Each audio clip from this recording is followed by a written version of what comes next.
They're not used to this, especially the younger generation. They must be like, what on earth is this all about? Manchester City, 11 points off top. Liverpool, though, Robbie Mustoe, we're going to start with them. A few weeks ago, there was the narrative they haven't played anyone.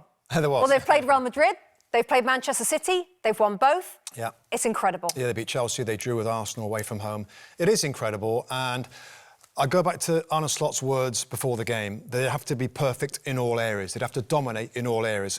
That's what we've just seen. In the first half, dominant front foot, high pressing, creating chances with their football. They scored a goal. Second half, more on the back foot, strong defensively, knowing that they'd get chances on the counter-attack. That's what happened. Mo Salah should have scored earlier on when he went through one-on-one as well. And if there's one, the most important part of the team performance today was the piece of the team that I think's been last getting to an exceptional level, and that was the midfield. The midfield. I think we know that the front players have scored tons of goals. Defensively, great from day one, but the midfield is, found a little bit of time to get its legs. But legs, I mean, Dominic Szoboszlai, the engine that guy's got was, I thought he was phenomenal in the game, as was Gravenberch as well. The midfield now is becoming another really strong part of this team. Which is really interesting because, of course, Curtis Jones has been playing so well, and he chose, again, to leave him on the bench, which from Arne Slot is a piece of management genius. In terms of Liverpool, for you, Robbie, how surprised are you that we're sitting where we are today? When Arne Slot took over from Jurgen Klopp, I think we all felt they'll be top six, maybe fourth or fifth, and that this guy's going to have to take his time to move this on. His individual management of players, Gravenberch, is like a new find. Trent Alexander-Arnold is a way better defender under Arne Slot than he was at all under Jurgen Klopp. We've seen Curtis Jones come in the team. We've seen Núñez take more responsibility. Virgil van Dijk is back to his very best. Mo Salah, despite the contracts, continues to score goals. There's so many good parts that this manager's done. And what Robbie says is interesting. There's less drama about Liverpool than we've ever seen.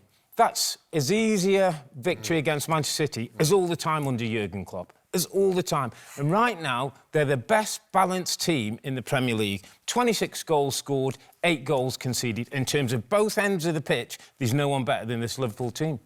Manchester City, we were saying during the second half, if you're about 12 years old, this is your first real experience of basically what the rest of us feel like most weeks in football when you lose games. Exactly. Pep Guardiola, during the game, was taunted by the fans, and he turned round and he held up the 6 fingers. At the end of the game, we saw just then holding up the 6 fingers. Let's have another look at that. How do you react to that? I am surprised. I mean, we all know what he's done. We all know how great he's been, and maybe it's just a little bit of fun. But, you know, there's a few times where he hates it, and I guess he's an awful loser. You know, I don't think he needs to do that. It's just the way he is. Pep is a little bit of a strange and sometimes awkward character. Doesn't need to do that. This is going to be an off-season for Man City. They had one, was it the COVID season when they didn't win it? This is going to be an off-season, and there's reasons for that. Various reasons, combination of reasons for it, mostly because his main key guys have been injured a lot.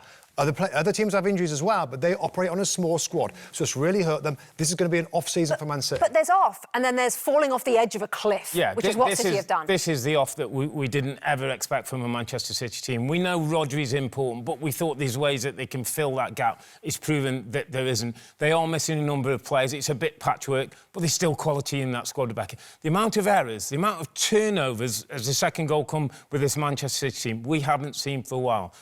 Manchester City, in this current era, have been the super team, and they've had the superstar manager.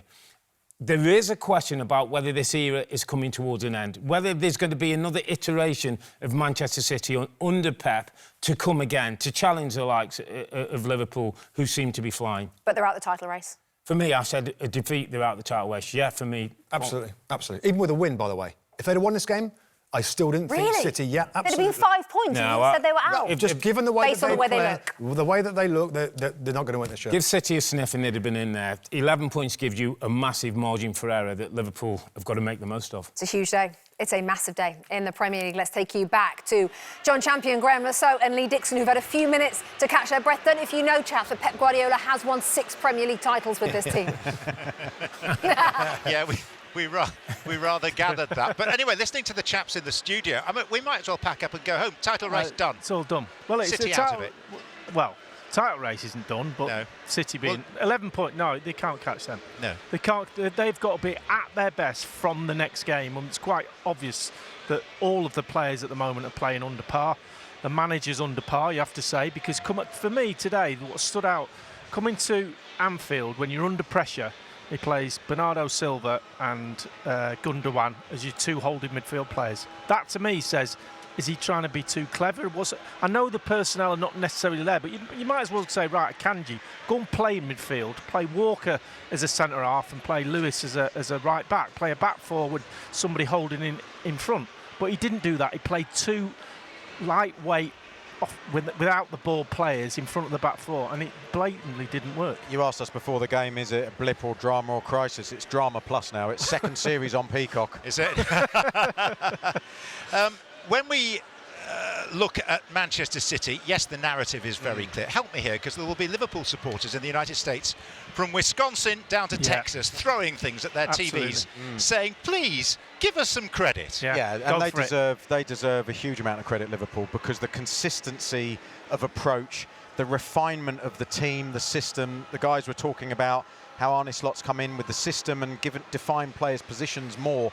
Every single player seems to be playing a little bit better, or certainly as well as they did in the title-winning season. But players like Curtis Jones, Szoboszlai, they're thriving under this management and in this system. Robbie Mustoe sussed it out when he said the midfield. The midfield was always a bit of a problem, I think, over the last few years. And today they were exceptional throughout. But that midfield got it absolutely spot on today, and Slot's done a brilliant job in just tinkering, not making big changes. Yeah, played 20 in all competitions, won 18, drawn 1, lost 1, and they've got a Merseyside derby coming up. Hi there, I'm Rebecca Lowe, studio host of NBC's coverage of the Premier League. Don't forget to hit subscribe to watch more videos all season long. And if you want even more Premier League content, from original series to live matches, head over to Peacock.